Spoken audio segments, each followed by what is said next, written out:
This move immediately claims central space and opens lines for the queen and king's bishop, initiating common opening systems like the king's pawn game.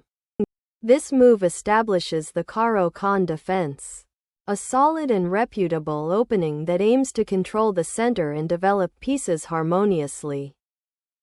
This move establishes a strong central pawn presence, aiming to control key squares and prepare for rapid development, characteristic of a Caro-Kann defense with a pawn thrust. This move directly challenges white's central pawn majority, aiming to open lines and create dynamic imbalances typical of the Caro-Kann defense. This move initiates the advance variation of the Caro-Kann defense, creating a pawn chain and immediately restricting black's central space. This move develops the bishop actively, challenging white's advanced e5 pawn and aiming to unbalance the pawn structure.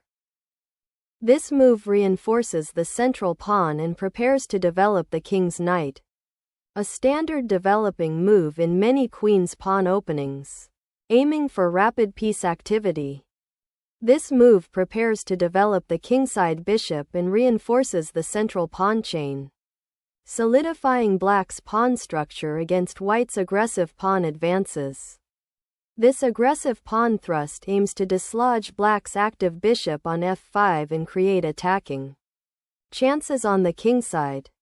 The bishop retreats to a safer square, maintaining control of the important dark squares and preparing to contest white's aggressive pawn push on the kingside.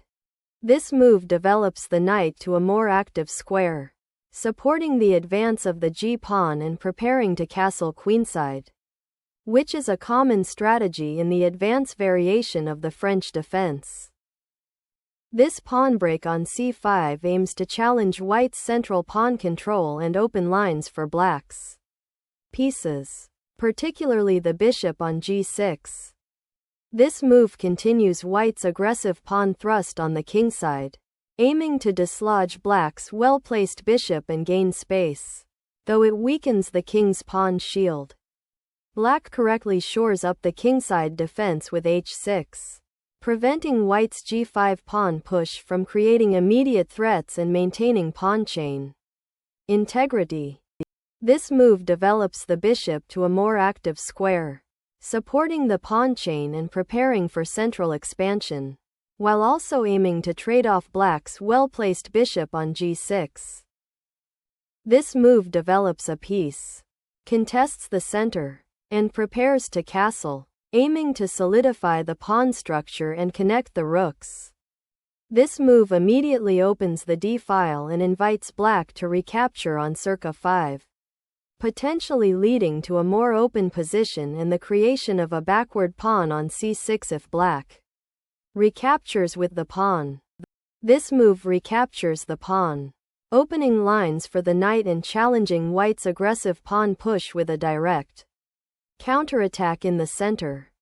This knight's repositioning to f4 aims to pressure the opponent's d5 pawn and prepare for potential attacks on the kingside by creating more dynamic piece play. This move prepares to expand on the queenside with b5, aiming to challenge white's central control and create counterplay. This move repositions the bishop to a more active diagonal, aiming to develop pieces harmoniously and prepare for future queenside expansion. This move repositions the knight to a more active central square, preparing to challenge white's imposing pawn chain and potentially control key squares like d5. This move connects the rooks and prepares to bring the queen into the central action, supporting a potential kingside attack or central pawn breaks.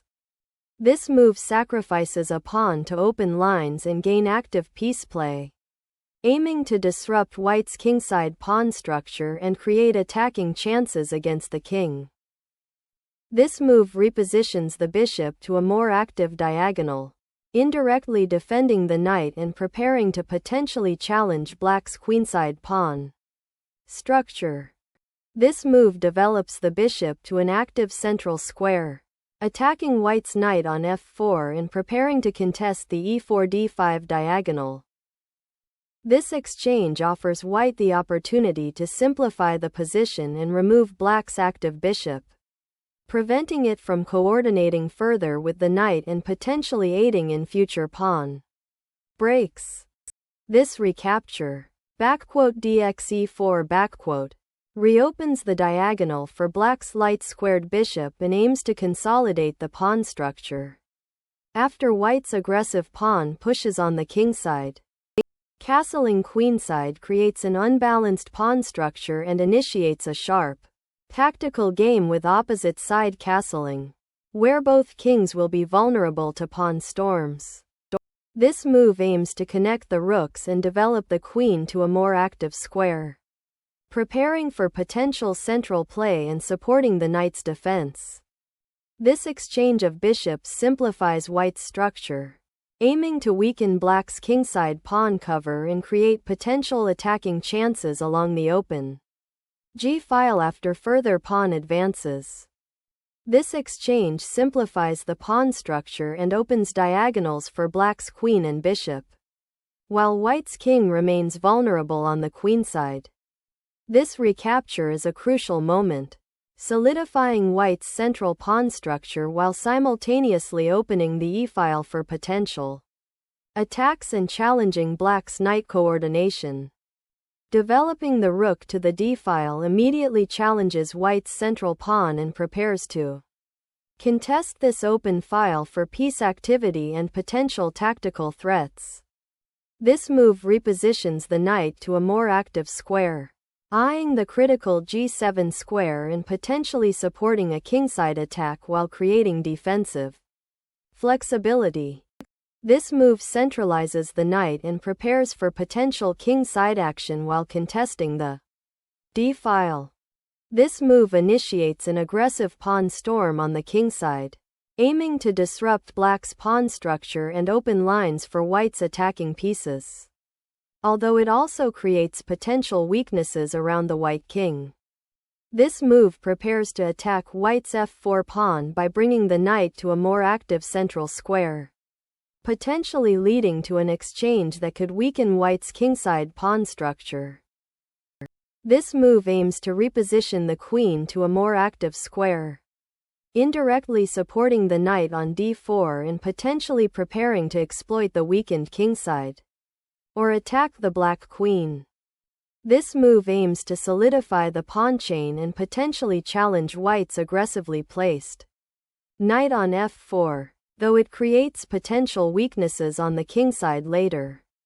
This move forces the black king to a less secure square, aiming to exploit the open lines and weakened pawn structure that have emerged from the aggressive pawn advances on the kingside. This move is a strategic retreat to safeguard the king from white's aggressive attack and reconnect the king to potential defensive lines along the central files. This move repositions the queen to better support the knight on f6 and prepare for potential kingside play while aiming to exploit the compromised pawn structure around black's king.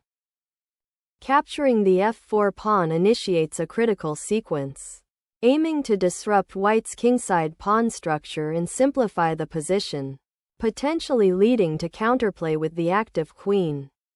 This queen exchange simplifies the position, allowing white to activate their rook on the open d-file while eliminating black's attacking queen. This move is a desperate attempt to create immediate chaos and exploit the exposed white king by forcing a series of exchanges, aiming to disrupt white's material advantage through a calculated sacrifice of initiative. This move is a necessary king safety maneuver, relocating the monarch from the vulnerable center to the safer corner of the board after the preceding checks. This move recaptures a sacrificed knight, but allows white to maintain central control and potentially activate their rook on the open d-file. This rook exchange simplifies the position, aiming to exploit white's active queen and king's safety concerns while black consolidates their advantage in material and central control. The black king is now exposed in the center, and white's pieces are well positioned to exploit this vulnerability, aiming to generate attacking chances on the kingside. This move initiates a decisive rook exchange on the open d-file, aiming to exploit black's exposed king position and the weaknesses in their pawn structure. The black king, having been forced into the center and then to the side, now seeks refuge on c7 to avoid the immediate check and prepare for further defensive maneuvers.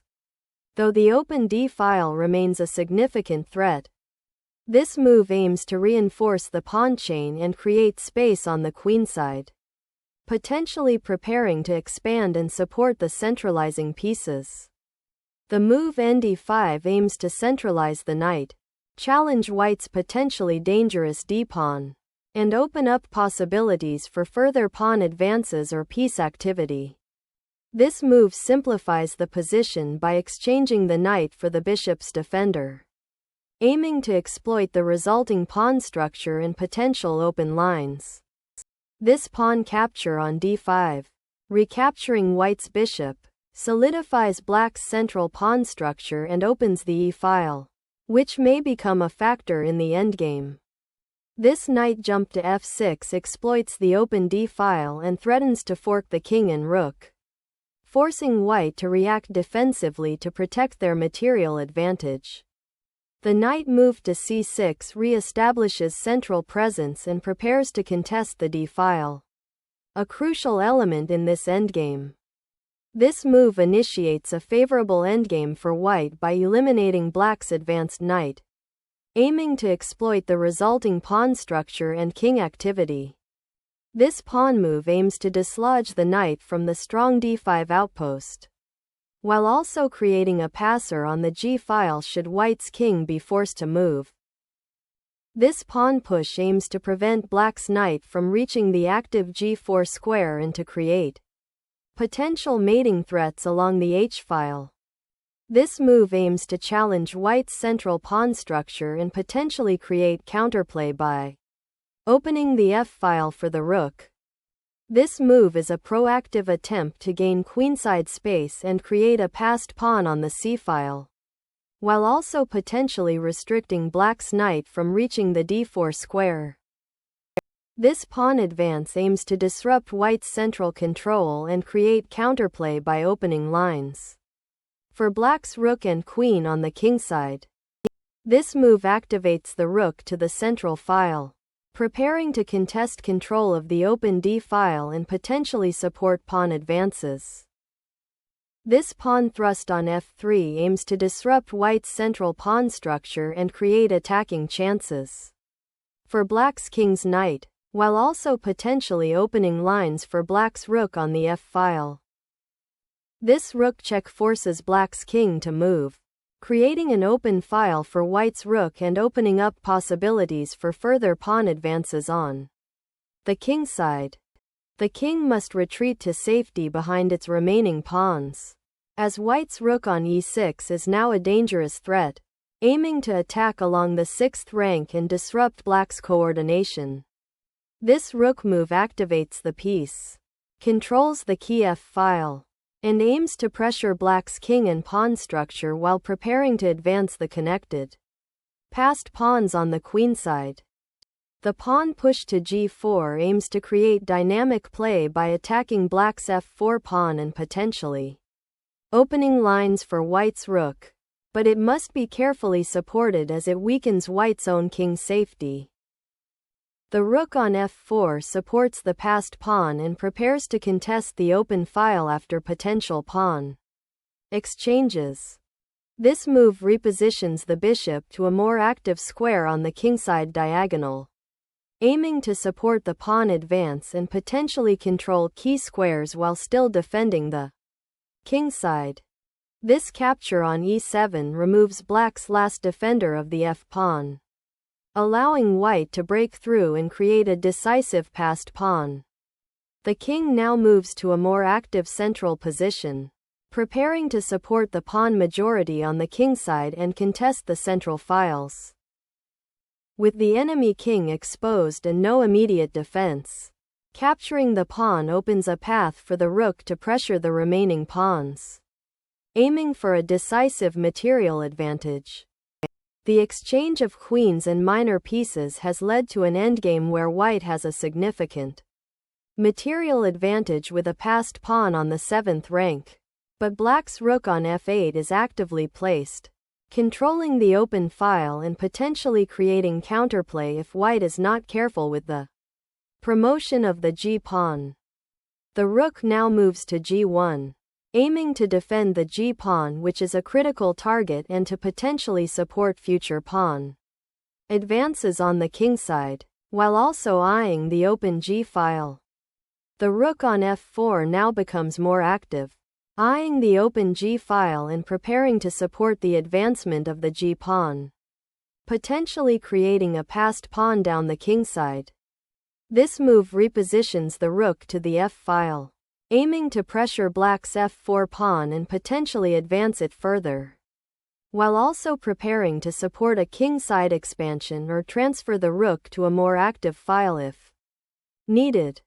The move 40, k6 brings the king closer to the central action, aiming to support the f-pawn's advance and potentially create counterplay on the kingside where white's rook is active. This move relocates the king to the more secure c2 square, aligning it with the potential c4 pawn push to gain central space and defend against black's active rook. This move wins a pawn and activates the rook, but it's crucial to ensure the white king's safety and avoid creating weaknesses in the black pawn structure. This move aims to activate the king by centralizing it, preparing to support the remaining pawns and potentially participate in the endgame fight, while also watching the exposed d5 pawn. White recaptures the pawn, but black's rook now controls an open file and can harass the white king. This move recaptures a pawn, simplifying the material to a rook and pawn endgame where white has an extra pawn. But black's pawns are quite advanced and connected on the kingside. The move allows black to regain the pawn advantage, centralize the rook, and prepare to attack white's king on the open g-file while white's king remains exposed. The rook now moves to a more active square, eyeing the f4 pawn and potentially supporting a kingside advance or defending the weak pawns in the endgame. This move is a natural recapture, aiming to simplify the position and eliminate white's active rook, although it also allows white to further activate their king. This move aims to activate the rook on the a1 square, contesting the open b-file and preparing to support the advance of the central pawns or potentially swing over to the kingside if needed. Black captures the c-pawn, aiming to solidify their pawn structure and potentially create a passed pawn later, though it allows white to activate their rook on an open file. This rook move unwinds the passed pawn on the b-file, aiming to exploit white's exposed king and black's disconnected pawns on the queenside to secure a winning endgame advantage. The move black plays is 46, k5. This move is a critical attempt to activate the king and bring it into the center of the board to support the remaining pawns and potentially create counterplay. By moving the king to d5, black aims to connect their rooks and use the king as a defensive piece to shield the b4 pawn and potentially launch an attack against white's weakened kingside pawns. This demonstrates a proactive strategy in the endgame, recognizing the importance of king activity. This move forces the black king into a more exposed position on the open d-file, creating tactical opportunities for white to consolidate material advantage. The move ***47, k5*** is a critical decision in this rook endgame, as white's rook is now forking the black king and pawn on the d5 square. Black must decide whether to defend the pawn, protect the king, or attempt to gain time. The chosen move, k5, prioritizes the king's safety while also keeping an eye on potential counterplay. This move forces the black king to a less active square, allowing white to regroup their pieces and potentially launch a decisive attack on the weakened kingside. The king continues its active journey, aiming to support the passed pawn on f3 and potentially create threats on the kingside, while seeking a safe square away from the rook's pressure. This move initiates a forcing sequence that aims to capture black's rook on f8, leading to a significant material advantage and a winning endgame for white. This move forces the white king back to a safer square, preventing immediate checks and consolidating the pawn advantage. This move solidifies white's king position by centralizing it on a safe square and prepares to support the passed pawn on the c-file, aiming to create mating threats or win further material. The king must move to a more active square, aiming to support the pawn majority on the queenside and potentially create a passed pawn, while avoiding the checks on the g-file. This rook move aims to activate the piece, preparing to penetrate black's position on the a-file and create threats against the remaining pawns or the black king. This pawn push aims to create a passed pawn on the queenside and potentially restrict white's rook. The king is now activated to participate in the endgame, aiming to support the pawn endgame by centralizing and potentially creating a passed pawn or assisting in the defense of its own pawns.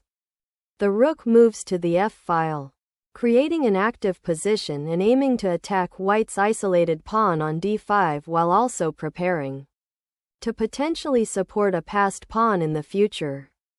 The rook swing to the kingside aims to activate the rook on an open file, eyeing the black king and potentially supporting a pawn push. The rook's repositioning to the kingside aims to support the advance of the g-pawn and potentially create new attacking chances against white's isolated king. This rook move aims to control the third rank, preventing the opponent's king from escaping further up the board and preparing to either support a passed pawn push or create threats on the a-file. The pawn push to h5 is a common prophylactic maneuver in endgames to prevent the opposing king from advancing on the kingside and potentially creating weaknesses. This move repositions the rook to the 8th rank, preparing to either defend the pawn chain or potentially infiltrate the black king's defenses if the opportunity arises. This pawn push is an attempt to create space for the king to escape the current confinement and potentially support a breakthrough on the kingside, though it also weakens the pawn structure around the king. This move is a forcing check that aims to exchange the rook and simplify into a winning king and pawn endgame where white has an extra pawn. This move allows white to win the rook with check by moving the rook to g8, taking advantage of the pinned knight on f6. The rook aggressively occupies the open a-file, threatening to infiltrate black's queenside and exploit the vulnerable pawn structure. The black king is actively participating in the endgame, but needs to remain vigilant against potential threats along the open files and diagonals.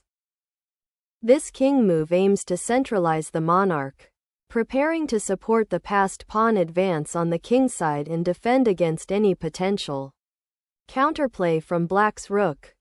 With the black king now venturing towards the queenside, white aims to centralize the king to support the passed pawns.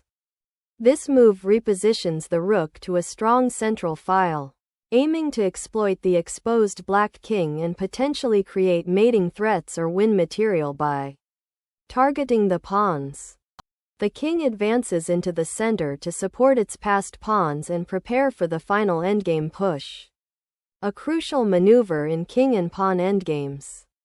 This move, a4, aims to create space for the king and prevent black's pawn from advancing further by controlling the b5 square, while also preparing to potentially push the b-pawn later. The rook on g4 is being repositioned to a more active square on the open file, aiming to pressure black's king and potentially create threats against the d-pawn. This move centralizes the rook, aiming to support the pawn advance and control the crucial c-file, while simultaneously preparing to support the king or potentially attack black's queenside majority. The pawn advances, creating a dangerous passed pawn that demands immediate attention and restricts the white king's defensive capabilities. This move forces the black king to move again, disrupting any attempt to consolidate its position and allowing white to maintain pressure on the kingside while preparing to support its passed pawn. The king's active centralization in this endgame is crucial for supporting the passed pawn and potentially creating counterplay against black's exposed king. The rook advances to h5, reinforcing the passed pawn and preparing to attack black's kingside pawn structure, aiming to create winning chances in the endgame. The move forces the white king to a less secure square, allowing the black rook to potentially activate on the 7th rank after the g-pawn advances. The king repositions to the safety of the 1st rank, preparing to support the queen and further consolidate the material advantage. This move is a critical decision. Accepting the rook sacrifice to win the pawn might seem tempting but leads to a lost rook endgame, where white's king is far too active. This check forces the black king into a more exposed position, aiming to simplify the endgame towards a winning pawn advantage. This move allows black's king to escape the immediate threat and head towards the queenside pawns, aiming to support them and create potential counterplay by connecting the passed pawns. The rook now occupies the c5 square, preparing to restrict the opponent's king's movement and potentially support a pawn push on the queenside while menacing the black king. This check forces the white king to a more vulnerable square, aiming to create further complications and potentially win material or force a draw. This move is primarily defensive, aiming to secure the king from further checks and to prepare for potential kingside pawn pushes in the endgame. This pawn push is a desperate attempt to create a passed pawn on the queenside, but it weakens the king's defenses and allows the rook to become active on the open file. This rook move repositions the rook to a more active square, aiming to support the passed pawn on the g-file and potentially create threats against black's king. This is a forcing check that aims to advance the king further into a dangerous position, potentially opening lines for the rook to deliver a decisive blow. The king, now a more vulnerable piece in this endgame, steps out of the immediate danger zone created by the opposing rook and pawn, seeking a safer square and preparing to potentially assist in the defense of the remaining pawns or to join the king hunt if opportunities arise. This move creates an unavoidable discovered check with the rook on the h-file, forcing a swift end to the game as white's king has no safe squares. This check forces the black king to a more restricted square, allowing white to consolidate and maintain pressure on the remaining pawns.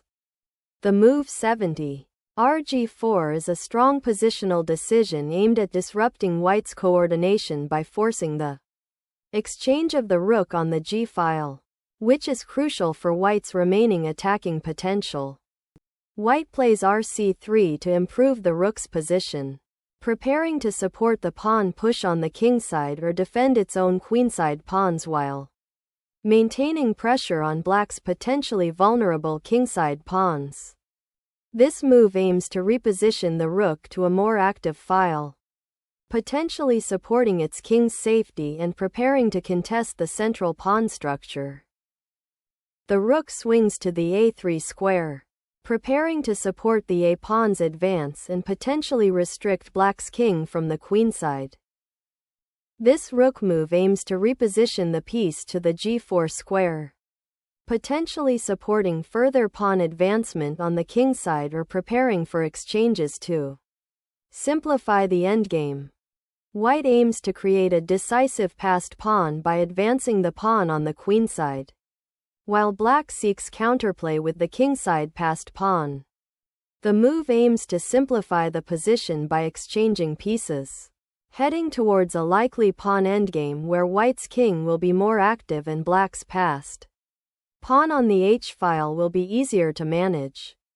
The king repositions to a safer square, avoiding potential checks and preparing to support the rook's advance on the open g-file in this complex endgame. The rook's repositioning to h4 aims to restrict the black king's advancement and support a potential pawn push on the kingside, while also preparing to defend the critical h-pawn.